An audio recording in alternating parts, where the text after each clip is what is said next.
This channel does not promote any violent, harmful, or illegal activities. All content provided by this channel is meant for an educational purpose only. Top quality और consistent performance के लिए सिर्फ silver pump नाम याद रखना। এদিকে অসুস্থতার কারণ দেখিয়ে পুলিশি তলবে পরপর দুদিন গড় হাজির অনুব্রত মণ্ডল। আজ কি করবেন অনুব্রত? হাজিরা এড়িয়ে আগাম জামিনের আর্জির পথেই হাঁটবেন? সিউড়ি আদালতে আগাম জামিনের আবেদনের সম্ভাবনা। অনুব্রত অসুস্থ, শয্যাশায়ী জানিয়েছেন তাঁর আইনজীবী। যদিও শনিবার পার্টি অফিসেই দেখা গেছে অনুব্রতকে।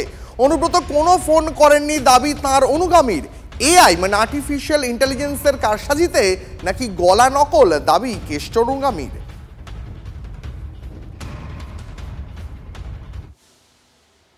বাবু যত বলে পারিষদ দল বলে তার শতগুণ, সেই কবেই লিখেছিলেন রবীন্দ্রনাথ ঠাকুর।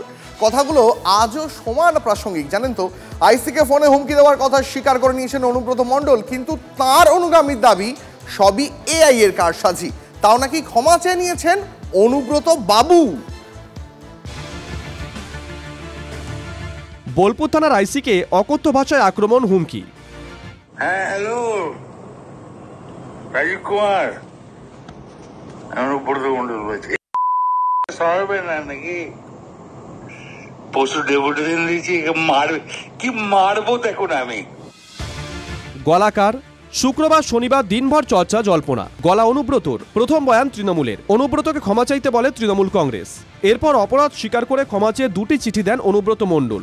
দুটিতেই তার সই, একটি ভিডিও বার্তাও দেন। সেখানে দোষ স্বীকার করেন অনুব্রত।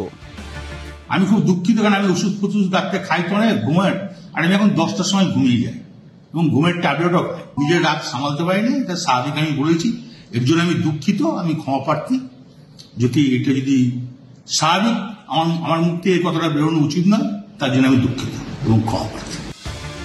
বাবু যত বলে পারিষদ দলে বলে তার শতগুণ। অনুব্রত দোষ স্বীকার করছেন, অথচ অনুব্রতর অনুগামী দাবি করছেন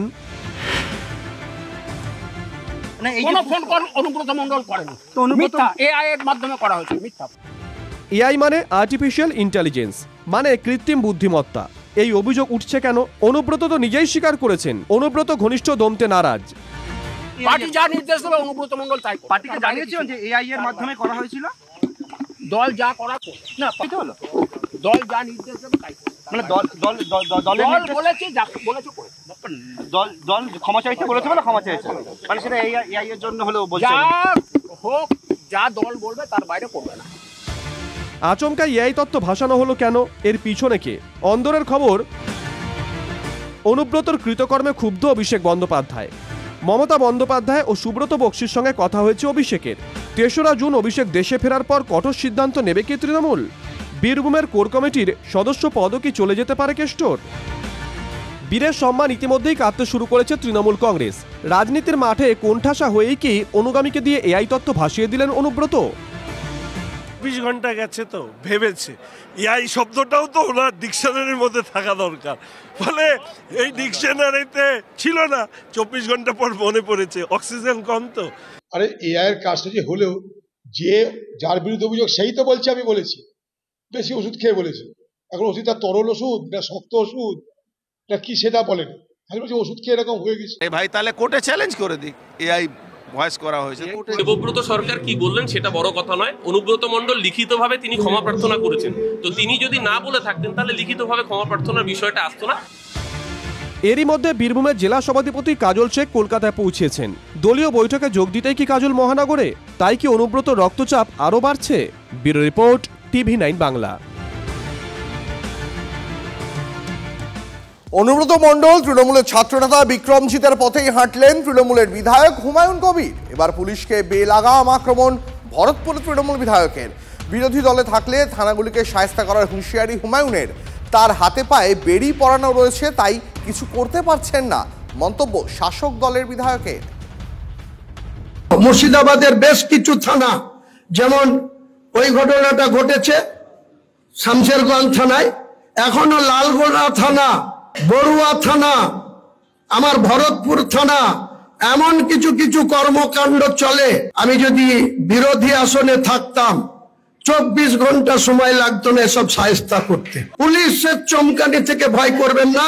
পুলিশ যদি আপনাদের অন্যায়ভাবে আপনাদের ফ্যামিলিকে ডিস্টার্ব করে, আপনাদের ভিতরে সমুটু কেস করে রাতের অন্ধকারে তুলে আনে, আমাকে খবরটা দেবেন, আমি আপনাদের পাশে আছি, থাকবো।